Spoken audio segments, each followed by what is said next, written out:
오늘 오후 1시 3분 후쿠시마 원전 오염수가 1km 해저 터널을 타고 바다로 처음 쏟아져 나왔습니다.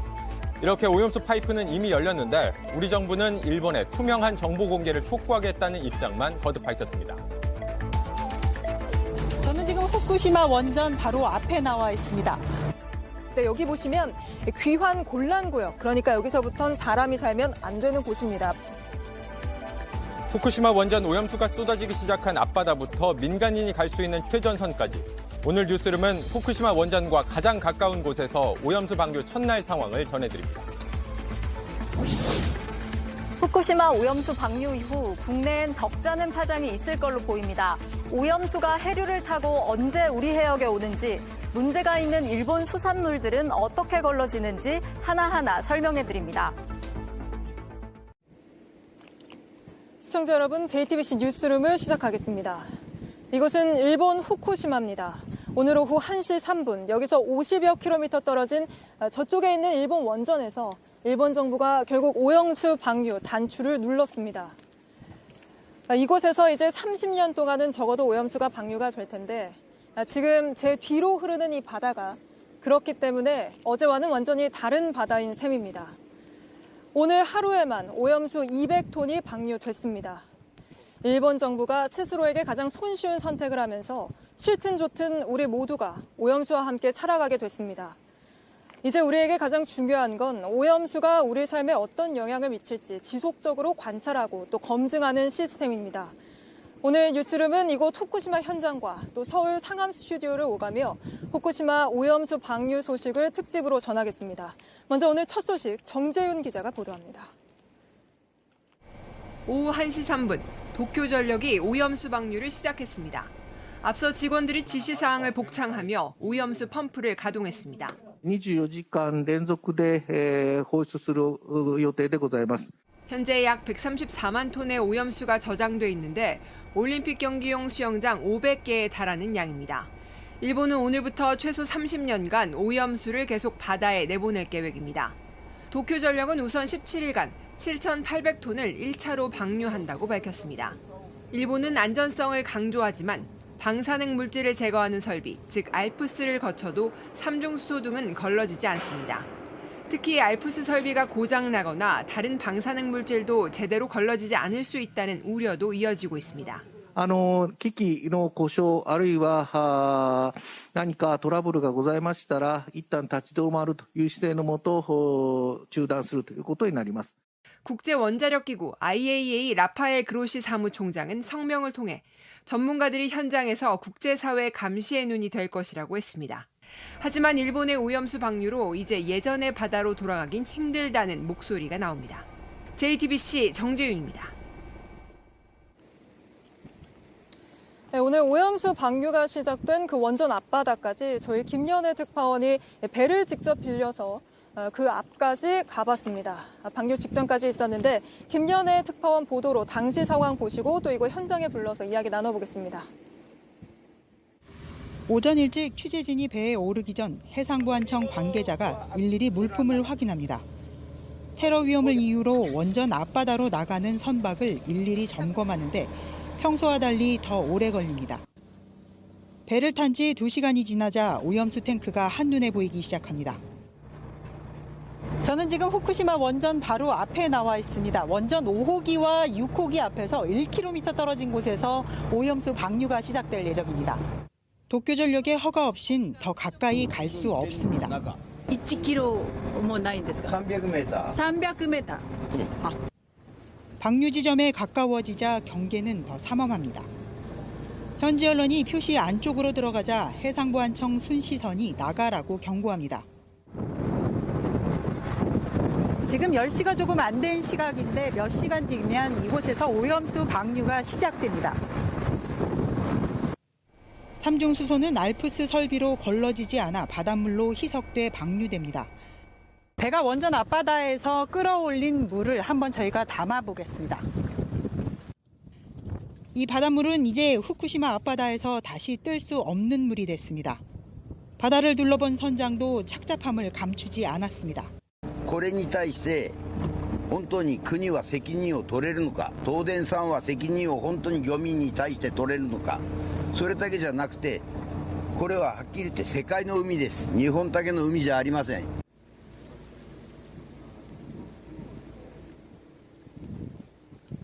네, 원전 앞바다까지 배를 타고 직접 다 갔던 김연애 특파원이 지금 제 옆에 나와 있습니다. 자, 김 특파원, 오늘 꽤 가까이까지, 원전 가까이까지 다가간 거 아닌가요? 네, 배를 타고 원전에서 300m까지 가봤습니다.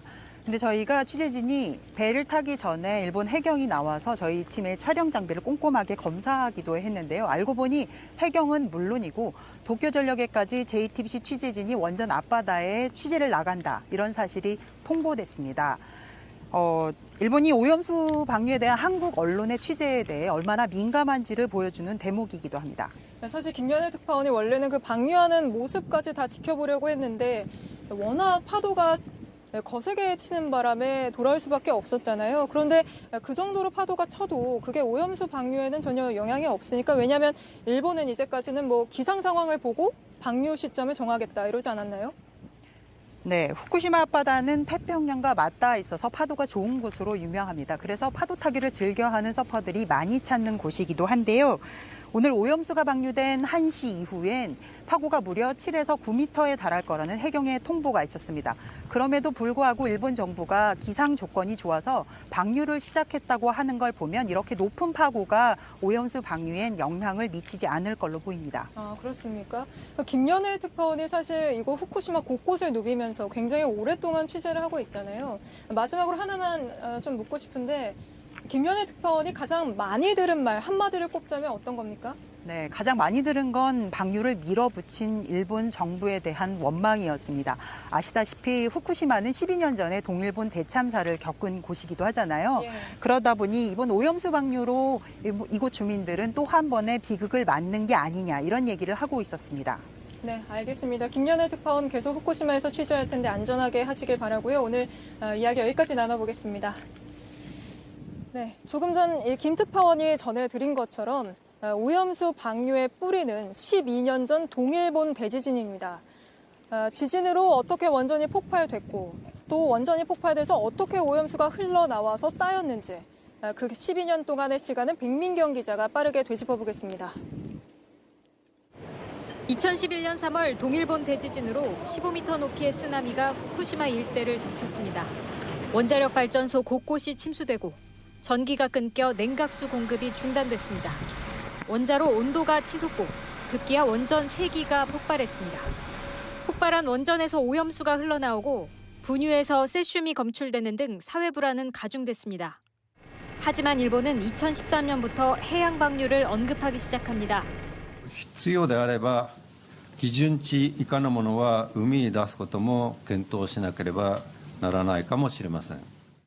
세계적인 논란을 일으켰지만 2016년 경산성 산하 전문가 회의에서 최단 기간에 가장 저렴한 방식, 2020년엔 가장 현실적인 안 등 해양 방류를 염두에 둔 발언은 계속해서 이어졌습니다. 결국 지난 2021년 바다로 방류하기로 공식 결정합니다. 海洋放出が現実的と判断し、基本方針を取りまとめました。 이후 일본은 국제원자력기구 IAEA를 통해 오염수 방류의 정당성을 확보하는 동시에 미국 등을 설득해 지지 입장을 받아냅니다. 결국 한미일 정상회의 직후 방류 일정을 확정합니다. 具体的な放出時期については気象・海象条件に支障がなければ8月24日を見込みます. 오늘 오후 1시 3분 시작된 방류는 앞으로 30년간 이어질 예정입니다. JTBC 백민경입니다. 일본 정부는 그동안의 대대적인 홍보에도 이거 후쿠시마 어민을 포함해 자국 내 여론을 한데 묶는 데는 실패한 걸로 보입니다. 오늘 일본 곳곳에서 오염수 방류 규탄하는 시위가 열렸는데 그 현장은 윤세미나 기자가 다녀왔습니다. 海を汚すな! 海を汚すな! 海を汚すな! 海を汚すな! 후쿠시마 제1원전에서 불과 3km 떨어진 후타바마치. 작은 마을에 아침부터 주민들이 모였습니다. 후쿠시마 제1원전으로 들어가는 교차로 앞입니다. 방류가 불과 몇 시간 뒤 예고돼 있지만 이곳 주민들은 끝까지 방류를 저지해야 한다고 이렇게 목소리를 높이고 있습니다. 주민들은 오염수 방류에 찬성한 적이 없는데도 일본 정부가 일방적으로 밀어붙였다며 강하게 반발했습니다. 日本なんか今の平気で嘘をつくのにね、訴訟なんかするわけないじゃん。これは裁判やろ。差し止め裁判。 방류가 시작된 오후 1시. 주민들이 바닷가 앞으로 몰려들었습니다. 한 주민은 평생을 함께해온 곳인데 이제부턴 전혀 다른 바다가 됐다며 하소연했습니다. そういう意味では今日をもってまた新たな戦いになりますね. 주민들은 집단 행동도 불사하겠다는 입장입니다. 후쿠시마 앞바다가 보이는 바로 이곳에 이렇게 텐트촌을 만들어 오염수 방류 이후 잡히는 수산물의 변화를 계속 관찰한다는 계획입니다. 대지진과 원전 폭발로 큰 피해를 입은 후쿠시마 주민들은 오염수 방류로 또다시 불만이 커지고 있습니다. 네, 후쿠시마 현장에서 함께 취재하고 있는 윤세미나 기자도 제 옆에 나와 있습니다. 사실 윤 기자 같은 경우에는 후쿠시마를 벌써 3번째 취재하고 있잖아요. 근데 조금 전에 김현애 특파원이 또 나와서 얘기를 했지만 이 후쿠시마 주민들 원망을 굉장히 많이 하고 있다. 사실 12년이 지났는데도 특별히 이렇게 그 원망이나 분노가 가라앉지 않는 특별한 이유가 또 있다고요. 네, 처음 원전이 폭발했던 12년 전 이곳 주민들이 처음으로 느꼈을 그 전에 없던 공포가 시간이 지나면서 점점 더 큰 불만으로 커졌다. 이렇게 볼 수 있을 것 같습니다. 특히 2020년 일본 정부가 도쿄올림픽을 치르면서 도쿄올림픽이 아니라 후쿠시마 부흥올림픽이다. 이렇게 주장하면서 홍보를 했잖아요. 이럴 때 정작 원전 위험이나 오염수 우려는 축소하는 데만 급급했던 것 아니냐. 이런 불만이 한층 커졌습니다. 네. 제가 이번에 3번째로 다시 와서 이곳 후쿠시마 주민들을 만나보니 오염수 방류로 인해서 후쿠시마를 일본 정부가 다시 한번 버렸다. 이런 배신감을 토로하는 목소리가 많았습니다. 네, 그런데 뭐 문제는 그런 불만이나 그런 게 뭐 일본 내부, 뭐 후쿠시마의 문제가 아니라 다른 나라들도 그렇다는 거 아닙니까? 네, 일본 정부는 그동안 과학적인 검증을 계속해서 국제사회의 신뢰를 회복해왔다. 그래서 그 절차에 따라서 방류 절차를 계속해서 착착 진행을 해왔는데요. 이건 마치 일본 정부가 대부분의 국가의 호응을 얻은 것처럼 주장을 해왔는데 마침 오늘 일본 지지통신도 일본 외무성의 한 관계자를 인용해서 한국이 그 방류에 긍정적으로 말해준 게 방류의 도움이 굉장히 컸다. 이렇게 말했다는 보도가 있었습니다. 하지만 여전히 전 세계적으로 방류에 반대하거나 우려를 표하는 나라가 많기 때문에 우리나라도 그렇죠, 사실. 네, 그렇습니다. 그래서 일본이 자신들에게 유리한 정보만 취사 선택하는 게 아니냐 이런 비판도 큽니다. 네, 알겠습니다. 윤세미나 기자와 이야기 여기까지 나눠보도록 하겠습니다. 그럼 다음에는 그 사고 원전이 있는 마을은 현재 어떤 모습이고 또 그곳에 살고 있는 주민들은 오늘 결국 실행된 이 오염수 방류를 어떻게 바라보고 있을까요? 제가 오늘 새벽부터 일반인이 들어갈 수 있는 원전과 가장 가까운 마을 후타파를 취재했습니다. 제가 거기서 보고 들은 건 일본 정부의 말, 안전하다는 그 말을 여전히 반신반의하고 있는 모습들이었는데 함께 보시겠습니다. 후쿠시마 제1원전을 향해 달리다 보면 후타바라는 마을이 나옵니다. 바로 그 원전이 있는 마을입니다. 지금 제가 서 있는 곳은 원전과 3.5km 정도 떨어진 곳입니다. 저 같은 일반인이 원전에 가장 가까이 접근할 수 있는 위치입니다. 근데 여기 보시면 귀환 곤란구역, 그러니까 여기서부터는 사람이 살면 안 되는 곳입니다. 반대로 여기서부터는 사람이 살아도 된다는 건데 이 사람이 살아도 되는 마을들은 어떤 모습인지 살펴보겠습니다. 도로에도 지하철 역사 안에도 마을 곳곳에 방사능 수치를 알리는 전광판이 있습니다. 전광판 속 수치는 모두 안전기준치 이하. 이 정도면 살아도 괜찮다고 말해줍니다. 하지만 마을 곳곳은 여전히 텅 비어 있습니다. 주인을 잃은 빈 집입니다. 보시는 것처럼 지붕이 무너져 내렸고 창문 곳곳이 깨져 있는 아수라장이 된 모습 그대로입니다. 마당을 보시면 이렇게 풀들이 사람 허리까지 자라 있는데요. 뜯겨져 나간 방충망 사이로 보면 전에 살던 사람들이 두고 간 인형과 책, 소파들이 엉망이 된 모습 그대로 남아 있습니다. 병원엔 여전히 청테이프가 덕지덕지 붙어 있고 아이들이 뛰놀았을 학교도 12년 전에 멈춰 있습니다. 대기 중 방사능 수치가 떨어지면서 일본 정부가 떠난 주민들을 다시 불러들이기 위해 이런 새 집까지 지어줬지만 고향으로 돌아온 주민은 극소수에 불과합니다. 전광판 속 숫자만으론 잡을 수 없는 불안감 때문입니다. 이곳에서 나고 자랐다는 시가 씨는 지난해 돌아왔지만 다른 이웃들 대부분은 돌아오지 않았다고 말합니다. 最近の情報によると60人。やっぱり戻ってないっていうのは事実なんですかね。事実です。 오염수 방류가 안전하다는 일본 정부의 집요한 홍보가 자국 어민들의 걱정과 불안을 끝내 잠재우지 못하고 있는 것과 판박입니다. 이런 가운데 일본 정부는 오염수 방류를 이른바 후쿠시마 부흥의 신호탄으로 삼으려 하고 있습니다. 첫 오염수를 바다로 흘려보낸 오늘도 후쿠시마 부흥 기념 공원을 짓기 위해 원전 사고로 오염된 흙을 옮겼습니다. 그럼 이런 정부의 구상에 대해 주민들은 정작 뭐라고 할까요? 戻りたい人は戻りたいけど戻れない。なぜかったら汚染。漁業関係者じゃなくて私も反対ですね。まあそれしかないっていうのはね、今の政府の考えらしいけど、本当にそうなのかな。 역시나 큰 호응은 없는 듯 했습니다.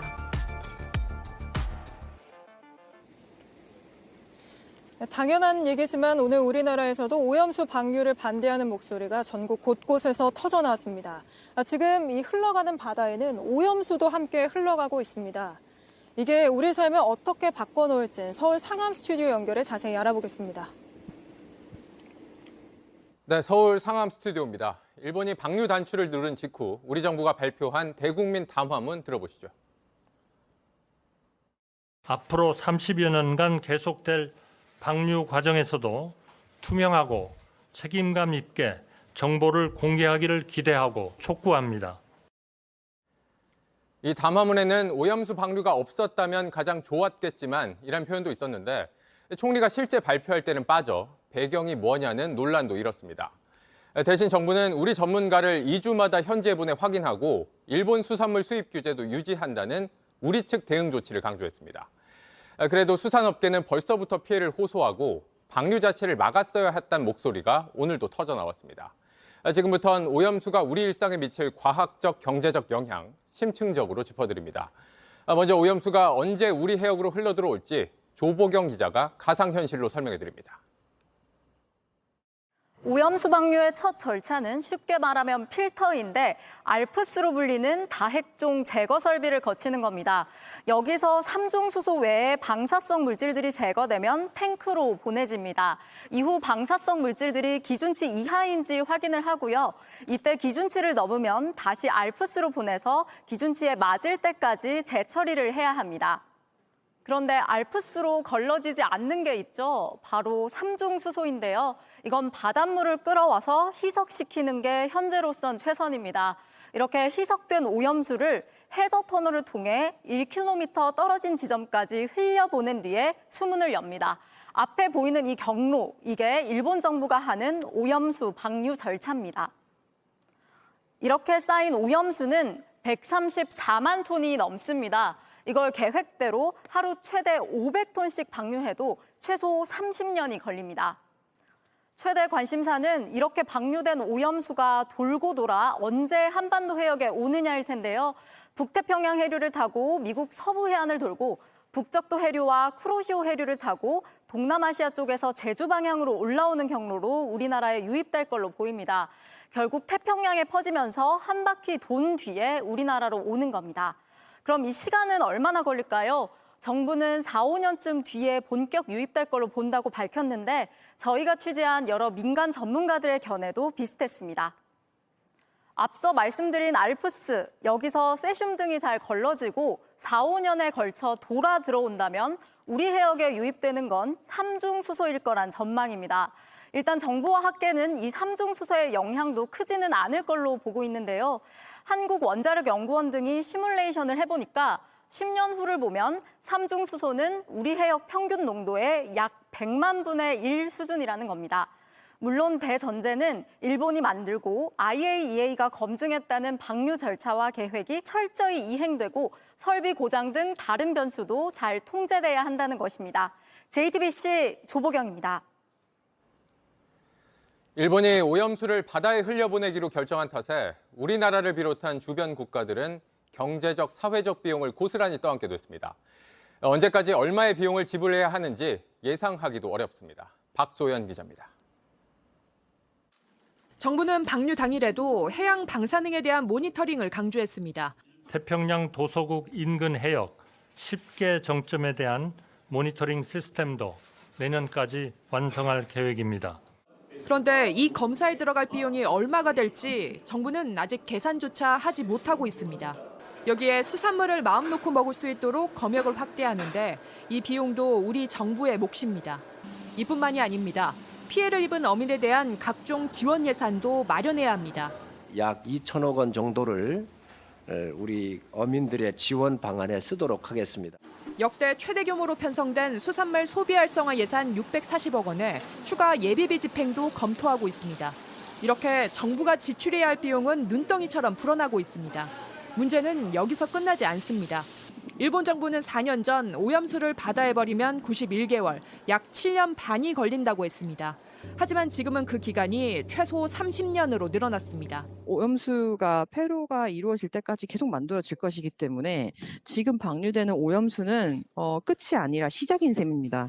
앞으로 우리 정부가 감당해야 할 비용은 가늠하기도 어렵습니다. JTBC 박소연입니다. 오염수가 섞인 해류는 돌고 돌아 우리 해역에 오지만 일본 해역에서 잡힌 수산물은 그렇지 않습니다.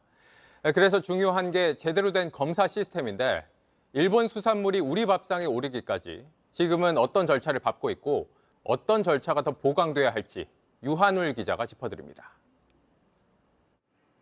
일본 수산물의 수입은 후쿠시마 인근 8개 현에서 잡은 것만 아니면 가능합니다. 다만 우리나라 수입 수산물의 약 2% 수준으로 현재 수입량이 많지는 않습니다. 많이 수입되는 건 활가리비와 참돔, 명태순입니다. 이 대부분 부산항으로 들어오는데요. 이 관세청이 지정한 보관 창고로 옮겨진 상태에서 식약처가 3단계 검사를 진행합니다.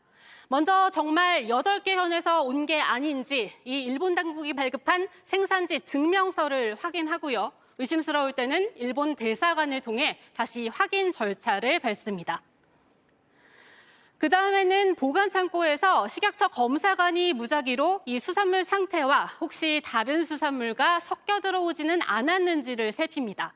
여기까지는 눈으로만 하는 검사입니다.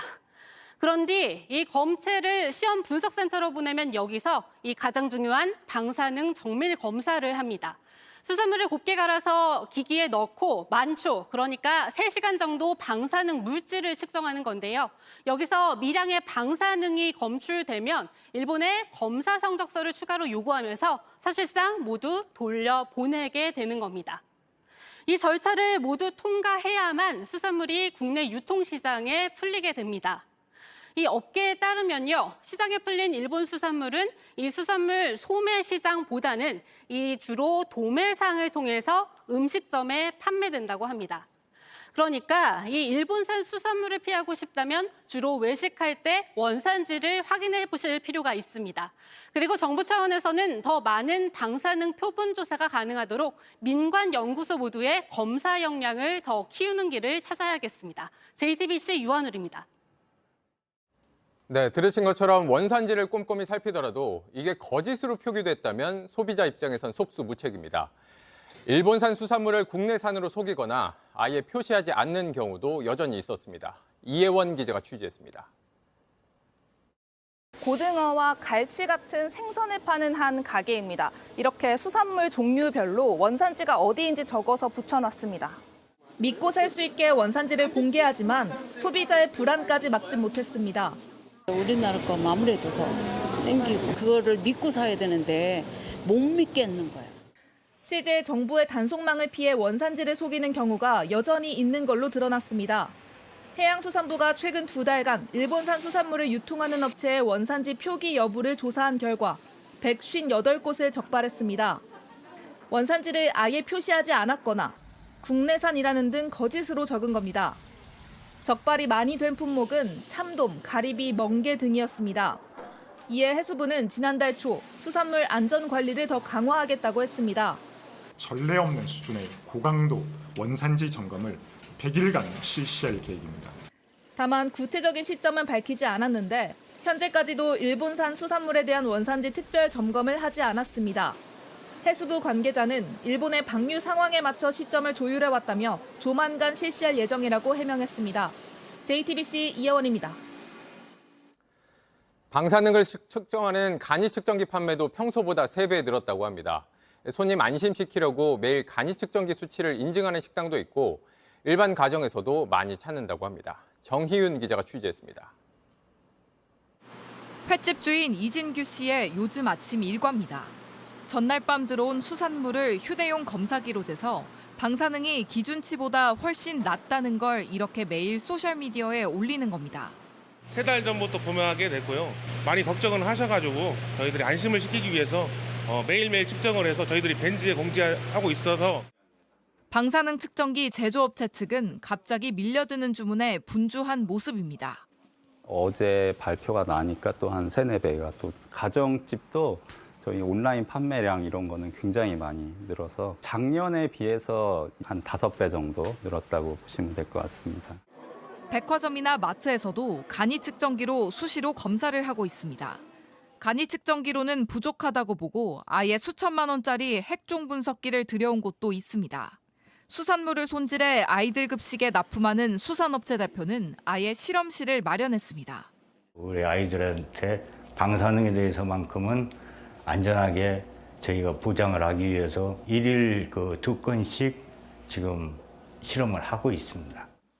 오염수 방류가 시작되면서 자체적으로 수산물에 대한 방사능 검사를 하는 곳은 점점 더 늘 것으로 보입니다. JTBC 정희윤입니다. 네, 보신 것처럼 소비자는 불안하고 상인들은 걱정입니다. 방류 첫날 노량진 수산시장 현장은 어떤지 살펴보겠습니다. 자, 박지영 기자, 좀 뒤로 수산물 판매대가 많이 보이는데 방류 전부터도 발길이 뚝 끊길 거라는 걱정이 많았잖아요. 어땠습니까? 네, 제가 오늘 낮부터 이곳을 좀 돌아다녀 봤습니다. 확실히 평소보다는 사람이 줄어든 모습이었습니다. 특히 저녁 시간대가 다 되었을 때에도 직접 이 회를 먹을 수 있는, 수산물을 먹을 수 있는 위층 식당가 쪽은 한산한 모습이었습니다. 이곳에 온 시민 이야기 먼저 들어보시겠습니다. 막연한 불안함이죠. 사실 괜찮다고는 하긴 하는데 마음 편하게 먹을 수 있는 건 오늘이 마지막일 것 같아서 오늘 좀 편하게 먹고 그러고 나서 좀 추위를 지켜보고자 해서 오늘 나왔습니다. 네, 앞으로 지켜보신다고 했는데 이렇게 되면 상인들이 직접적인 피해를 입게 되니까 좀 걱정이 됩니다. 만나보니 뭐라고 얘기를 합니까? 상인들은 방사능 검사도 철저하게 하고 있다. 또 일본산 수산물은 들여오고 있지 않다면서 안심하라고 말합니다. 또 괴담을 믿지 말라라는 현수막도 내걸었는데요. 그럼에도 불구하고 앞으로가 막막하다라는 이야기도 많았습니다. 저희가 낮 시간 동안에 가락동 수산시장도 돌아보고 왔는데 이곳 상인들 이야기도 들어보시겠습니다. 고객님들이 아예 그냥 사 가시면서도 아예 그걸 원전수를 이제 방류를 하면 안 오겠다, 안 먹겠다. 앞으로 어떻게 헤쳐나가야 될지. 네, 최대한 안심을 시켜드리기 위해서 직접 검사도 하는 걸 텐데 어떤 식으로 하고 있습니까? 원래도 방사능 간이 기계로 정기적으로 검사를 해왔다고 합니다. 그런데 이번에 더 정밀한 정밀 기계를 들여왔습니다. 또 가락동 수산시장에서는 상인이 원하면 정부 측에서 직접 가서 방사능 검사를 해주는 방식으로 검사를 진행하고 있습니다. 또 서울시 등 지자체는 당분간은 매일 표본을 직접 뽑아서 검사를 해서 그 결과를 홈페이지에 공개하겠다고 밝혔습니다. 네, 지금까지 노량진 수산시장에서 박지영 기자였습니다. 네, 보신 것처럼 이 오염수 방류를 반대하는 집회도 또 전국 곳곳에서 열렸습니다. 일본 대사관으로 들어가려던 대학생들이 경찰에 체포되기도 했습니다. 김한수 기자입니다. 대학생들이 경찰과 실랑이를 벌입니다. 일본 대사관으로 가는 길을 막았기 때문입니다. 길을 막지 마세요. 잠시 뒤 길을 열어줬습니다. 대학생들은 곧바로 일본 대사관이 있는 건물로 들어가 기습 시위를 벌였습니다.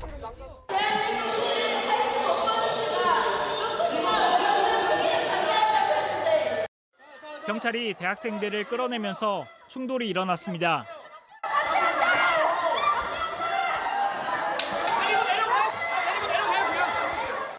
경찰은 대학생 16명을 연행했습니다. 광화문 이순신 장군 동상 앞에는 방사능이 묻은 물고기 모형이 등장했습니다. 오염수 해양특위 결정 철회하고 육지에 보관하라.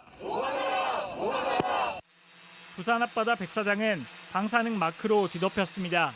바다 위 고무보트 위에는 바다를 지켜달라는 깃발이 내걸렸습니다. 해양투기는 미래 세대에 미치는 잠재적이고 파괴적인 영향을 고려하지 않고 진행해서는 안 된다. 전남에선 미래 세대를 위해서라도 오염수 방류를 막아야 한다는 목소리가 나왔습니다. 아직 태어나지 않는 우리 다음의 생명들이 지속 가능할 수 있도록 안전한 삶의 터전을 지키고 야당도 우리 정부가 일본 정부 편들기만 하고 있다고 비판했습니다. 오염수 반대 집회는 주말에도 계속 이어집니다. JTBC 김한수입니다. 다음 소식입니다. 북한이 지난 5월 정찰 위성을 실은 우주 발사체 발사에 실패한 데 이어 오늘 두 번째 발사 역시 실패했습니다. 북한은 실패 원인이 큰 문제는 아니라며 오는 10월 3차 발사를 예고했습니다. 배양진 기자입니다. 북한이 정찰 위성을 실은 우주 발사체를 쏜 건 오늘 새벽 3시 50분입니다. 합참에 따르면 평안북도 동창리에서 남쪽으로 발사된 운반 로켓 천리마 1호는 우리나라 최남단 이어도 서쪽 공해 상공을 통과해 필리핀 동쪽 방향으로 날아갔습니다. 1, 2단 로켓과 덮개 등 낙하물은 북한이 예고한 지점 인근에 떨어진 걸로 파악됩니다. 조선중앙통신은 발사 실패 이후로 1, 2단 엔진은 정상이었지만 마지막 3단 비행 중 비상 폭발 체계에 오류가 있었다고 밝혔습니다. 비상 폭발 체계는 궤도 이탈 시 안전상 로켓을 자폭시키는 장치를 뜻하는 걸로 보입니다. 비행 거리 등을 감안하면 서해로 추락한 1차 발사 때보단 기술이 진전됐을 가능성이 있습니다. 군사 기술적 측면에서 볼 때는 북한도 탄도미사일과 인공위성을 표리 일체라고 이야기합니다. 속과 끝이 같다. 결국은 ICBM급과 같은 탄도미사일의 기술과 연계되어 있다. 북한은 3차 발사도 예고했습니다. 오는 10월 당 창건 기념일 직전이 유력해 보입니다. 정부는 조태용 국가안보실장이 주재하는 긴급 NSC 상임위원회를 열어 이번 발사가 UN 안보리 결의에 대한 중대한 위반이라고 규탄했습니다. 미국 백악관도 탄도미사일 기술을 이용한 북한의 발사를 강력하게 규탄한다고 했습니다. JTBC 배양진입니다. 두 달 전 러시아에서 하루짜리 반란을 일으켰던 바그너 그룹 수장 프리고진이 비행기 추락 사고로 사망했습니다. 과거 의문의 죽음을 당한 푸틴 대통령의 정적들도 재조명되고 있습니다. 백희영 기자입니다. 비행기가 연기와 함께 수직 낙하합니다. 탑승자 10명이 전원 사망했는데 용병기업 바그너 그룹의 수장 예브게니 프리고진도 명단에 포함됐습니다.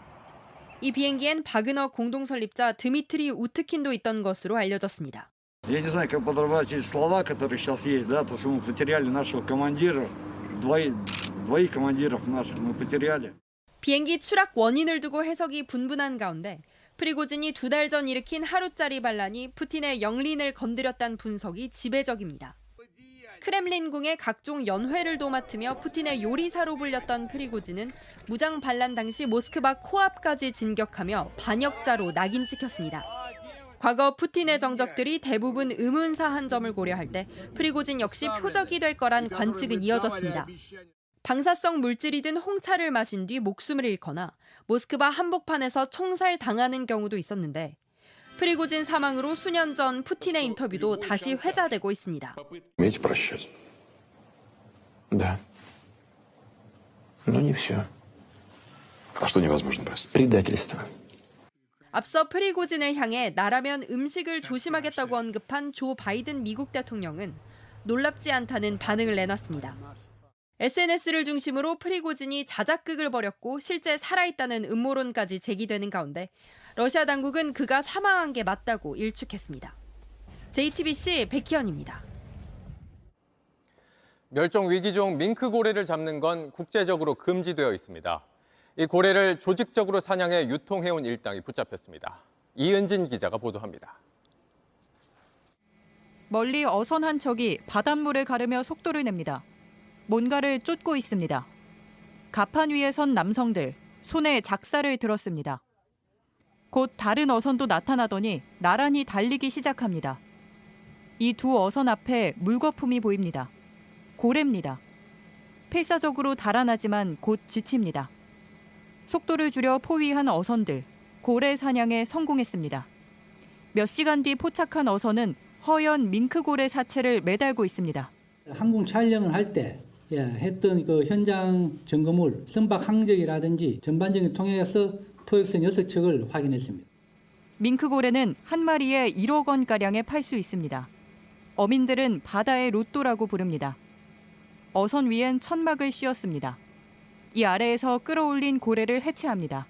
현장에서 세척을 했다 하더라도 살점을 한 점 찾았고요. 혈흔을 면봉으로 2개 채취했습니다. 부위별로 나눈 고래는 포장해서 바다에 던져뒀습니다. 밤이 되면 중간 유통책이 와서 수거해 갔습니다. 감시망을 피하기 위해서입니다. 이제 고기가 된 고래는 트럭에 실어 전문 식당으로 바로 운송합니다. 이런 식으로 유통한 고래는 올해에만 17마리입니다. 경찰은 포획에 가담한 55명을 붙잡았습니다. JTBC 이은진입니다. 평일 대낮에 성매매를 했다가 적발된 현직 판사에게 정직 3개월의 징계가 내려졌습니다. 석 달만 지나면 다시 법대에 앉아 판결을 할 수 있다는 건데 솜방망이 징계라는 비판이 나옵니다. 여도현 기자가 취재했습니다. 울산지법 A판사는 지난 6월 서울 강남의 호텔에서 성매매를 했다가 적발됐습니다. 성인지 감수성 교육을 비롯한 법관 연수를 받고 돌아가던 길이었습니다. 평일 대낮이었습니다. A판사는 과거 성매매를 한 업주들을 판결하며 엄하게 꾸짖기도 했습니다. 대법원은 A판사가 법관의 품위를 손상하고 법원의 위신을 떨어뜨렸다고 결론냈습니다. 그러면서도 징계는 정직 3개월에 그쳤습니다. 석 달만 지나면 다시 법대에 앉아 판결을 할 수 있게 한 겁니다. 판사는 국회에서 탄핵되거나 금고형 이상을 받아야만 파면됩니다. 그렇지 않으면 정직 1년이 제일 강한 징계입니다. 정직 기간만 따져봐도 솜방망이 징계라는 지적을 피하기 어렵습니다. 2016년에도 성매매를 한 판사가 감봉 3개월의 징계를 받아 논란이 됐었습니다. JTBC 여도현입니다. 인도의 무인 탐사선이 세계 최초로 달 남극 착륙에 성공했습니다. 우주 강국으로 통하던 러시아의 탐사선은 사흘 전 착륙에 실패해 체면을 구긴 반면 인도는 할리우드 영화 제작비보다 적은 돈으로 이 같은 성과를 이루었습니다. 이상화 기자가 정리했습니다. 3, 2, 1, 0. 달 탐사선 찬드라얀 3호에서 비스듬히 기울여 달에 접근한 착륙성 비크람. 달 남극 표면에 무사히 닿자 인도 전역에서 생방송을 지켜보며 성공을 기원하던 시민들이 환호성을 지릅니다. We became the first country to go to near to the south pole of the moon. 달의 남극 지역은 태양빛이 닿지 않고 울퉁불퉁해 그간 우주선을 보낼 엄두를 못 냈습니다. 하지만 2008년 인도가 띄운 달 궤도선이 남극에 얼음이 있다는 걸 밝혀낸 뒤 우주 강국 간의 남극 정복 전쟁이 벌어졌습니다. 불과 사흘 전 러시아가 루나 25호를 달 남극에 착륙시키려다 실패했습니다. 미국과 중국도 남극 달 착륙을 준비하고 있었습니다. 이런 와중에 인도가 달 남극에 가장 먼저 간 겁니다. 다극화가 되고 있거든요. 그중에 이제 첫 번째 주자가 중국이고 그다음에 인도고 통신 인프라 이런 것들을 우주를 통해서 해결을 하겠다라는 그런 생각도 갖고 있는 것 같고요. 인도는 주로 IT 강국으로만 알려져 있지만 우주 산업에도 일찍부터 힘을 쏟았습니다. 1980년 위성을 자체 개발한 발사체에 실어 쏘아 올렸고 2008년 첫 달 탐사선을 발사했습니다. 화성 궤도에도 탐사선을 쏘아 올렸습니다. 비용 절감에도 성공했습니다. 찬드라얀 3호의 예산은 약 990억 원으로 헐리우드 우주 영화 인터스텔라의 제작비보다 적게 들었습니다. 인도의 다음 목표는 유인 달 탐사선입니다. JTBC 이상화입니다. 금융감독원이 라임 사태를 비롯한 3대 펀드 비리를 다시 조사한 결과 현직 국회의원과 기업 등 유력 투자자들이 특혜성 환매를 받았던 사실이 드러났습니다. 수많은 피해자가 나왔던 라임 펀드 환매 중단 직전에 수억 원에서 수백억 원을 먼저 돌려받았다는 겁니다. 정원석 기자가 취재했습니다. 이복현 금융감독원장은 지난해 6월 취임하자마자 라임과 옵티머스, 디스커버리 등 3대 사모펀드 사태를 재조사할 필요가 있다고 밝혔습니다. 이후 금감원은 올해 초부터 다시 검사를 했는데 오늘 결과를 발표했습니다. 라임은 펀드 자금을 돌려막다가 막히자 2019년 10월 환매 중단 선언을 해서 투자자에게 1조 원대 피해를 입혔습니다. 한 현직 국회의원은 환매 중단 직전에 투자금 2억 원을 미리 돌려받았고 한 단체 중앙회는 200억 원, 또 다른 상장사는 50억 원을 미리 받았습니다. 다만 주식과 달리 펀드는 미리 정보를 알고 해지해도 법적으로 처벌을 받지 않을 가능성이 큽니다. 일부 투자자들에게 특혜성 환매를 해줌으로써 동 4개 펀드 투자자의 손실을 다른 펀드 투자자에게 전가하였습니다. 금감원은 또 라임 펀드 자금을 투자받은 기업 5곳에 회장이나 대표가 2천억 원을 빼돌린 혐의도 적발했습니다. 옵티머스에 1천억 원을 투자한 공공기관의 기금운용본부장은 옵티머스로부터 현금 1천만 원을 받고 딸을 관계사에 취업시킨 걸로 드러났습니다. 라임과 옵티머스, 디스커버리 모두 피해자들이 정관계 로비나 VIP 투자자 의혹에 대한 재수사를 요구해온 만큼 검찰 수사에서 다른 진상이 드러날지 주목됩니다. JTBC 정원석입니다. 경찰이 거리에서 한 여성을 불법 촬영하던 20대 남성을 추격 끝에 붙잡았습니다. 조사해보니 이미 미성년자를 상대로 성범죄 등을 저질러 지명 수배된 상태였습니다. 산책로를 걷던 여성에게 성폭행을 시도한 40대 남성도 체포됐습니다. 최하은 기자가 취재했습니다. 한 남성이 급하게 도망칩니다. 신발도 신지 않았습니다. 골목을 빠져나오더니 무단횡단도 합니다. 경찰이 뒤를 쫓습니다. 이 4차선 도로를 가로지른 남성은 경찰과 500m 가까운 추격전 끝에 붙잡혔습니다. 한 여성을 몰래 촬영하다 신고를 받은 경찰이 다가오자 도망친 겁니다. 이 남성은 실종된 청소년을 상대로 벌인 성범죄를 포함해 5건의 범죄를 저질러 지명수배된 상태였습니다. 구속영장까지 발부된 상태에서 숨어 다니다 또다시 불법 촬영을 하다 덜미를 잡혔습니다. 깜깜한 밤, 한 여성이 하천 옆 산책로를 걸어갑니다. 그런데 저 멀리에서 누군가 다가와 갑자기 달려듭니다. 목을 조르더니 풀숲으로 끌고 갔습니다. 여성은 괴한의 공격을 겨우 뿌리치고 풀숲을 빠져나왔습니다. 곧장 경찰에 신고했고 14시간 만에 붙잡혔습니다. 체포된 40대 남성은 제정신이 아니었다면서 성폭행 의도는 없었다고 주장했습니다. 하지만 경찰은 CCTV 영상 분석과 피해자 조사 결과를 토대로 강간미수 혐의를 적용해 구속영장을 신청했습니다. JTBC 최하은입니다. 네, 다시 후쿠시마입니다. 사실 오늘 이곳에서 이뤄진 오염수 방류 문제는 우리와 일본뿐 아니라 전 세계가 주목했습니다. 저도 후쿠시마 곳곳을 취재하면서 다른 나라 기자들을 종종 만날 수 있었는데요. 이번에는 미국과 중국에 나가 있는 저희 특파원 연결해 그곳 나라들은 오늘의 이 오염수 문제를 어떻게 보고 있는지 알아보겠습니다. 먼저 베이징부터 갑니다. 자, 박성훈 특파원.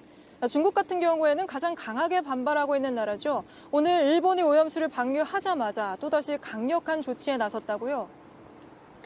네, 그렇습니다. 중국 정부는 일본이 오늘 오후 1시 3분 오염수 방류를 시작하자 1시간 반 만에 전면 수입 중단을 선언했습니다.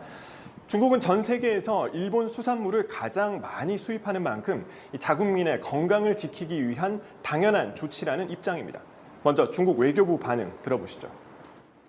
核污染水净化装置的长期可靠性，没有证明核污染水数据的真实准确性，没有证明排海对海洋环境和人类健康安全无害。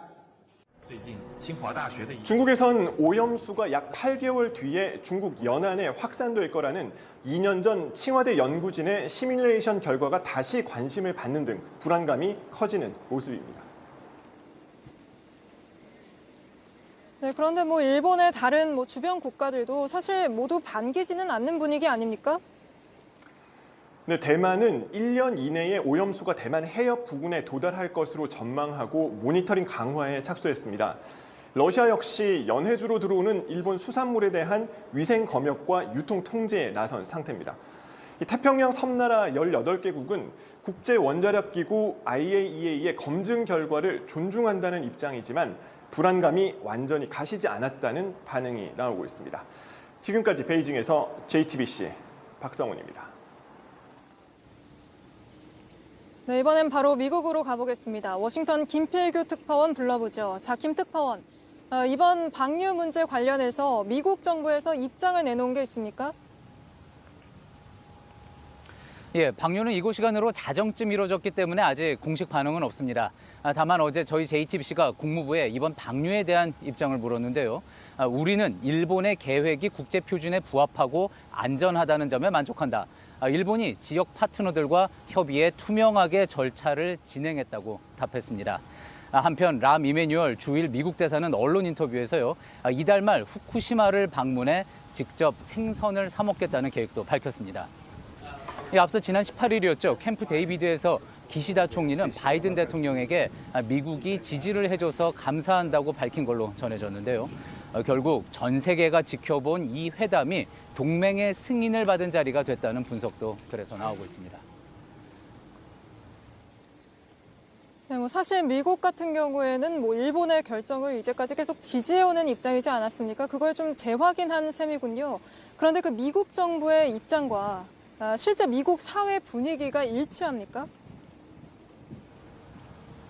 사실 물리적으로 좀 떨어져 있다 보니 크게 체감하지는 않는 분위기입니다.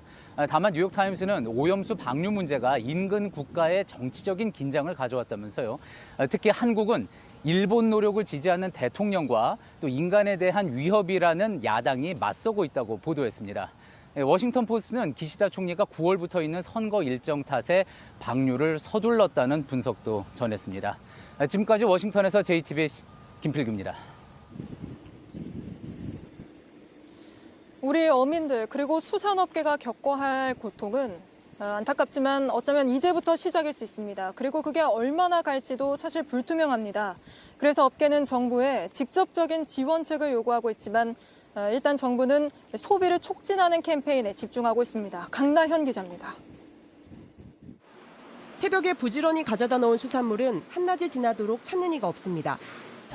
전혀 없어요. 생일밖에 없었어. 오염수 방류는 오늘부터지만 피해는 이미 오래된 현실입니다. 5년 뒤에 우리나라에 온다 어쩐다 이렇게 말을 했잖아요. 가까이 있는 곳이 갔다가 우리가 피가 없다고 아무리 강조를 해도 그 사람들이 소비자들이 나붙어서도 안 살 거 아니에요. 옛날에 100만 원치 팔았다 그만 지금 10,000 원치도 못 팔아. 당장 생계를 위협받고 있지만 정부의 피해 지원책은 체감이 안 됩니다. 올해 오염수 방류와 관련한 예산은 3,600억 원 정도. 정부는 이 가운데 약 20%인 640억 원을 할인 쿠폰 발행 등 소비 촉진에 쓰고 추가로 예산을 더 편성하겠다고 했습니다. 역대 최대 규모의 소비 촉진을 위한 예산이 지금 정부 안에 담겨져 있고요. 소비 할인 행사가 연내 지속적으로 이루어집니다. 최대 50%까지 할인된 가격으로. 해양수산부 관계자는 우리 수산물은 안전하기 때문에 피해가 없을 것이라며 아직 어민과 상인에 대한 직접 지원책은 없다고 설명했습니다. 이에 앞서 국회 입법조사처는 이번 오염수 방류를 사회 재난으로 인식하고 피해 지원과 대책을 더 폭넓게 추진해야 한다고 지적했습니다. JTBC 강나현입니다. 오염수 방류가 현실화된 오늘까지도 여야는 실질적인 대책 논의는 없이 정치 공방만 벌였습니다. 서로 언성을 높이곤 있지만 사실 불과 몇 년 전만 해도 양쪽 모두 정확하게 입장이 정반대였습니다. 강희연 기자가 짚어드립니다. 국민의힘은 3년 전 야당 시절엔 오염수 처리 장치에 의문을 제기했습니다. 알프스라고 하는 다액종 제거 설비를 예고했다고는 하지만 여전히 삼중수소, 트리튬이 남아있고 이것은 각종 암을 유발한다고 알려져 있습니다. 방류가 현실화된 오늘은 같은 주장을 하는 민주당을 향해 괴담 선동이라고 목소리를 높였습니다. 선량한 우리 어민들이 민주당의 괴담 정치 때문에 엄청난 피해를 입고 있습니다. 문재인 정부 시절 여당이었던 민주당도 마찬가지입니다. 당시 여권에선 국제원자력기구 검증을 전제로 오염수 방류를 받아들일 수 있다고 했습니다. IAEA의 그 적합성 절차에 따라서 진행이 된다면 그렇다면 굳이 반대할 건 없다라는.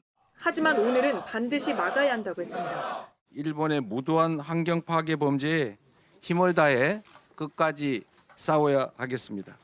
여야가 입장을 바꾸는 사이 국민 불안은 더 커졌지만 거센 여론전으로 논란만 키웠습니다. 수조물 먹방을 선보인 국민의힘. 지금 방류하는 것보다 훨씬 진한 거예요, 이게. 본회의장에서 오염수 방류 반대 결의안 처리를 논의하던 중 일본 골프 여행을 계획했던 민주당 김영주 의원은 결국 사과했습니다. JTBC 강연입니다. 주요 정당의 입장이 서 있는 상황에 따라서 이렇게 오락가락할 정도로 오염수 방류 문제는 국내에선 굉장히 논쟁적이고 또 정치적인 사안입니다. 지금 상암 스튜디오에서 미니 토론이 준비되어 있습니다. 일본 정부가 괜찮다고 하는 이 오염수 방류 정차 정말로 괜찮은 건지 또 오늘까지의 우리 정부 대응은 적절했는지 엇갈리는 전문가의 입장들 두 전문가가 준비되어 있는데 함께 들어보겠습니다. 네, 지금부터는 오염수 문제 전문가들과 함께 토론해 보겠습니다. 제 옆에는 김기현 서울대 원자핵공학과 교수님 나오 계시고요. 또 한병섭 원자력 안전연구소 소장님도 나오 계십니다. 예. 먼저 첫 번째 주제부터 드리겠는데요. 이렇게 오늘 이제 오염수 방류가 시작이 됐고 이게 태평양을 거쳐서 4, 5년 뒤부터는 우리나라 해역까지 영향을 미친다는 건데 그럼 여기서 첫 번째 주제는 이렇게 오염수가 오면 우리 수산물 또 우리 국민들의 건강 어떻게 되느냐, 어떤 영향을 미치느냐에 대한 겁니다. 먼저 김 교수님 드리겠습니다. 이게 사실 제가 개인적으로 이게 남 일이 아니라서 네. 제가 공학하는 사람 입장을 떠나서 이게 진짜 제일 걱정이고 안타까운 부분이 많은 부분인데요. 이 수산업 종사하시는 애꿎은 분들이 피해를 입는 게 사실 제일 걱정입니다. 제가 분명히 말씀드리는데 영향 없다고 보셔도 무방합니다. 이 일로 인해서 이 소비가 위축되지 않았으면 좋겠습니다. 그리고 저희가 검증해 봤을 때 이 영향이 미미해서 사실 국민들도 그냥 안심하셔도 됩니다. 일단 우선 우리나라의 방사능 측정하는 그런 분석 기술 수준이 사실 세계 수준에서 봤을 때 전혀 아쉽지 않은 수준에 있고요. 일단. 그리고 제가 거듭 말씀드리지만 이제 킨스 주관하에 매년 수백 군데 위치해서 주기적으로 해수 방사능을 비롯해서 전 국토의 환경 방사능을 감시하고 있는데 그 후쿠시마 사고가 나고 조금 시간이 흘렀던 10년 전이나 지금이나 그리고 10년 후, 20년 후에나 우리 바다는 그리고 우리나라는 그 데이터가 똑같을 거라는 겁니다. 사실 수십 년간 측정을 하고 분석해온 데이터가 말해오는 게 바로 그겁니다. 우리나라는, 우리 국토는 그냥 똑같을 거라는 거. 그러니까 어찌됐건 오염수 방류가 시작이 됐고 과거에도 사고는 있었지만 아직까지 유의미한 변화가 없었다. 뭐 이런 기존 입장 같으신 거죠? 네. 이렇게 문제가 없다는 전문가분들이 자주 말씀하시는 부분이죠. 사고 당시에 오염수가 방출됐을 때도 큰 문제는 없었다. 한 소장님 여기에 대해서 반론 있으실까요? 저는 일반론적인 거에 대해서는 동의합니다. 당장 우리 생명에 위해를 가할 위협이 존재하지는 않을 겁니다. 하지만은 이 방사능 오염이란 게 전 지구적으로 환경 측면에서 우리가 미래를 예측할 수가 없는 거거든요. 네. 미래에 위협이 된다는 건 분명한 팩트인데 위협의 정도가 크냐 안 크냐를 따지고 말했을 때 정확하게 드릴 수 있는 말씀은 모른다가 맞죠. 모르면 겸손해야 되는 게 맞습니다. 우리가 코로나 때문에도 최근 몇 년 정도 전 지구적인 재앙을 겪었습니다만은 만에 하나 생길지도 모르는 재앙이나 이런 변화에 대해서는 조심하고 겸손한 입장을 가지는 게 과학이고 의학이고 생명의 분야인데 일방적으로 아무 영향이 없다라고 하는 거는 좀 너무 속단이 아닌가 싶고 그다음에 우리가 지금 현재 수십 년간 이렇게 해양 오염을 검사해 왔다라고 하는데 저는 그 부분에 있어서 너무 관행해져 가지고 제대로 보지 못한 측면이 있지 않는가를 갖다가 한번 되짚어 봐야 됩니다. 왜냐하면 후쿠시마 지금 요번에 버리고자 하는 양보다 더 많은 10,000배 이상 많은 양이 지금 2011년도에 사고에 터져가지고 방출이 되었는데 그 뒤로 최근에 4, 5년 뒤에 들어온다는 이야기를 지금도 말씀하셨지만 그러면 후쿠시마 터지고 난 다음에 4, 5년 뒤에는 지금 예측되는 것보다 더 10,000배 많은 양이 왔을 텐데 지금 영향을 확인을 못했다. 영향이 없다라고 말씀하시는데 정확하게 말씀드리면 영향을 확인을 하지 못했던 겁니다. 농도가 떨어져가 있고 반감기를 겪었으면 그보다 더 많은 양을 채취해서 그걸 정제해가지고 분석을 해야 되는데 그걸 갖다가 안이하게 대했기 때문에 검사에 안 나올 수밖에 없는 양을 검사를 했기 때문에 그 결과가 안 나온 건데 그걸 가지고 아무 영향이 없다라고 말하는 거는 이 실수죠. 이게 제대로 관리 못했다는 걸 입증하는 건데 이런 자세를 가지고 앞으로 또 미래에 대해서 이런 문제에 대해서 대응하겠다고 하면 과연 신뢰를 둘 수 있을까?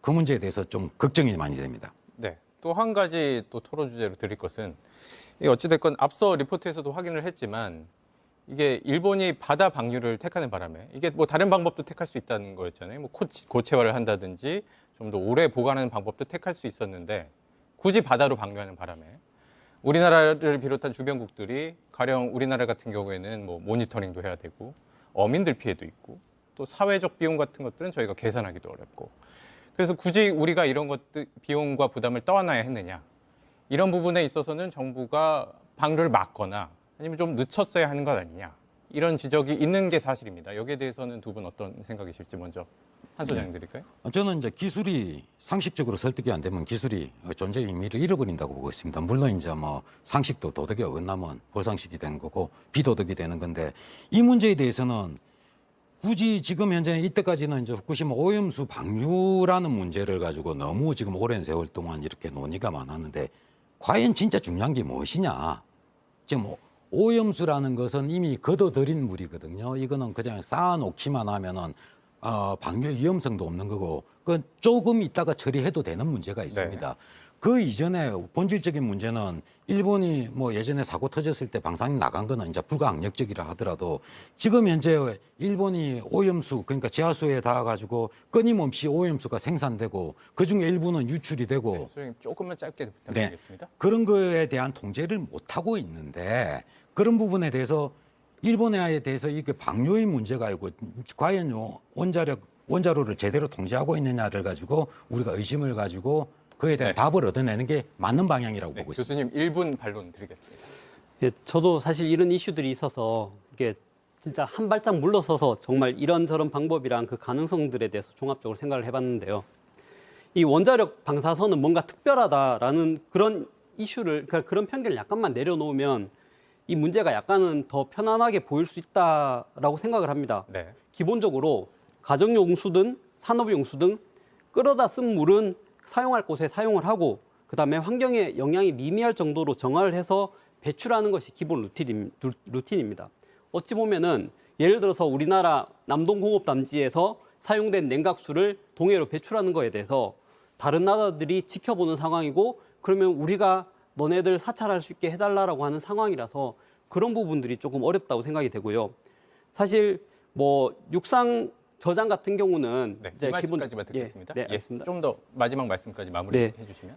사실 다른 부분에 대해서도 수반되는 다른 안에 대해서 제가 검토를 해보니까 수반되는 문제들이 너무 많아가지고 사실 뭐 그러니까 오히려 그 비용의 문제보다도 더 다른 문제들이 많아서 그래서 지금 이제 자연적인 배출 방향으로 가고 있는 걸로 저도 좀 생각을 하고 있습니다. 네, 일단 저희에게 주어진 시간이 많지 않아서 두 분 말씀은 방송은 여기까지 듣는데 온라인을 통해서 유튜브 방송을 통해서 토론은 계속 이어가도록 하겠습니다.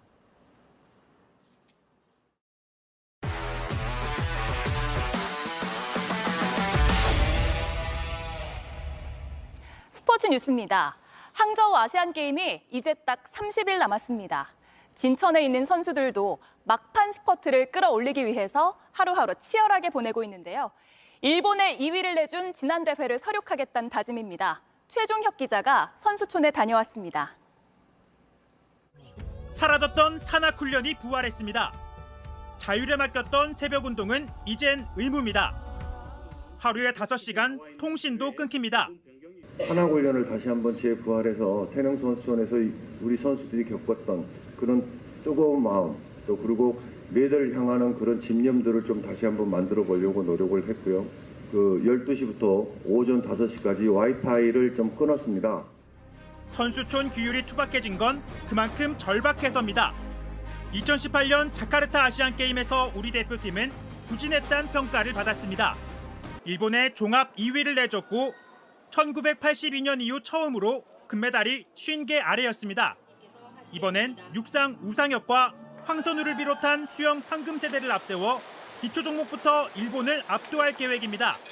화려하게 데뷔를 하고 싶다는 생각이 크고요. 4관왕을 하게 된다면 그런 부담감 또한 전 즐기면서 같이 이겨낼 생각입니다. 최근 경기력이 절정인 탁구 신유빈은 코로나19로 대회가 미뤄진 게 전화위복이 됐습니다. 탁구 선수인데 이제 손을 쓰지 못해서 웨이트 중심으로 운동을 많이 했는데 그 1년 동안 파워나 순발력 같은 부분이 제 생각에는 좋아진 것 같습니다. 최근 국제대회에서 부진한 태권도와 레슬링은 반등의 기회를 노리고 양궁과 유도 등 전통의 메달받은 아시아 최강자를 재확인하겠다는 각오입니다. 펜싱 구봉길은 아시안게임 4연패 대기록에 도전하고 이제 16년을 이제 대표팀을 했다는 건데 진짜 마지막이라 생각하고 따야죠. 예, 따야죠. 제가 최초로 한번 해봐야죠. 정식 종목이 된 e스포츠와 브레이킹에서도 금빛 낭보가 기대됩니다. JTBC 최종혁입니다.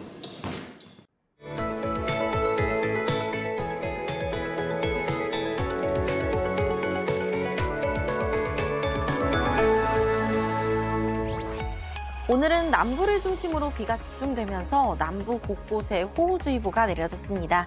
현재 서울은 소강 상태를 보이고 있고요. 그 밖에 중부지방은 약한 비가 오락가락 이어지고 있습니다. 비는 내일 아침부터 차차 그치겠고요. 그 전까지는 주로 동쪽 지역에 비가 집중되겠습니다. 특히 강원 남부는 120mm 이상, 영남은 50에서 120mm의 비가 예상되는 가운데 경남 해안은 최고 150mm의 큰 비가 내리겠습니다. 이들 지역은 내일 새벽까지 시간당 최대 70mm의 폭우가 쏟아지겠고요. 그 밖의 지역도 내일까지는 비구름대의 영향을 받겠습니다. 내일도 전국이 대체로 흐리겠고 폭염특보가 발효 중인 충남과 호남은 매우 덥겠습니다. 내일 아침 기온 서울, 전주 24도, 부산 25도 예상되고요. 한낮에는 서울 29도, 대구, 창원 32도로 내일 비가 잦아들면서 남부지방의 낮 기온도 크게 오르겠습니다. 비는 내일 완전히 그치지만 주말 사이 동해안과 제주에는 비 소식이 있겠고요. 다음 주 초 3일 동안 전국에 또 한 번의 비가 쏟아질 전망입니다. 날씨였습니다. JTBC의 전두환 씨 비자금 추적 연속 보도가 2023년 5.18 언론상을 받았습니다.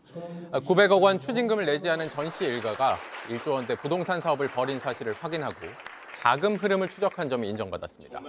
심사위원들은 매듭짓지 못한 전두환 비자금과 관련해 새로운 문제 지점을 찾아냈다고 평가했습니다.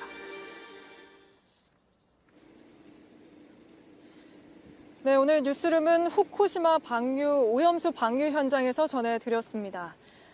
어쨌든 일본 정부는 이 방류 단추를 눌렀고 적어도 30년 동안은 이 바다에서 오염수가 흘러 들어가게 됐습니다.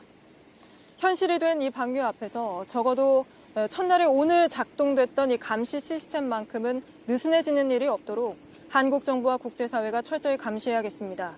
저희도 저희가 해야 할 일을 하겠습니다. 오늘도 시청해주신 여러분 안전하고 평안한 밤 보내시길 바랍니다. 고맙습니다.